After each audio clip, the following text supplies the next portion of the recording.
যাদের সংসারে শান্তি নাই, 5 ওয়াক্ত নামাজের পরে শুধুমাত্র একটি দোয়া পড়ুন, আল্লাহ সংসারে শান্তি, বরকত, রহমত ও রিজিক এমন ভাবে দান করবেন, আপনার জীবনে আপনি এমন রিজিক দেখেন নাই। আমি কনফার্মলি বলতে পারবো, এটা রাসূল সাল্লাল্লাহু আলাইহি ওয়াসাল্লামের হাদিস। রাসূল সাল্লাল্লাহু আলাইহি ওয়াসাল্লামের হাদিস, নবীজি এই দোয়াটি পড়তেন, কোনদিনও এই দোয়াটি ছেড়ে দিতেন না আল্লাহ নবী সাল্লাল্লাহু আলাইহি ওয়াসাল্লাম।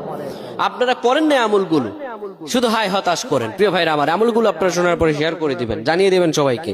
এই যুবকেরা, তোমরা এগুলো ফেসবুকে দেখলে শেয়ার করে দিবা, এগুলো মানুষের কাছে পৌঁছায় দিবা।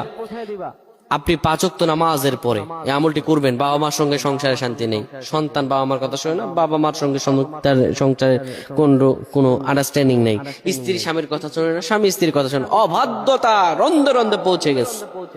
আল্লাহ নবী বিশ্বনবী মুহাম্মদ রাসূলুল্লাহ বলেন, তোমরা যখন নামাজ শেষ করবা, নামাজ শেষ করার পরে আস্তাগফিরুল্লাহ 3 বার, আল্লাহু আকবার 3 বার, এরপরে তোমরা পড়ো শান্তির দোয়া, আল্লাহুম্মা আনতাস সালাম ওয়া মিনকাস সালাম তাবারাকতা ইয়া যাল জালালি ওয়াল ইকরাম, আল্লাহুম্মা আনতাস সালাম ওয়া মিনকাস সালাম তাবারাকতা ইয়া যাল জালালি ওয়াল ইকরাম। 5 ওয়াক্ত নামাজের পরে কখনো ছেড়ে দিবেন না। আল্লাহ যেন আমাদের বুঝদান করেন। আল্লাহুম্মা আমিন।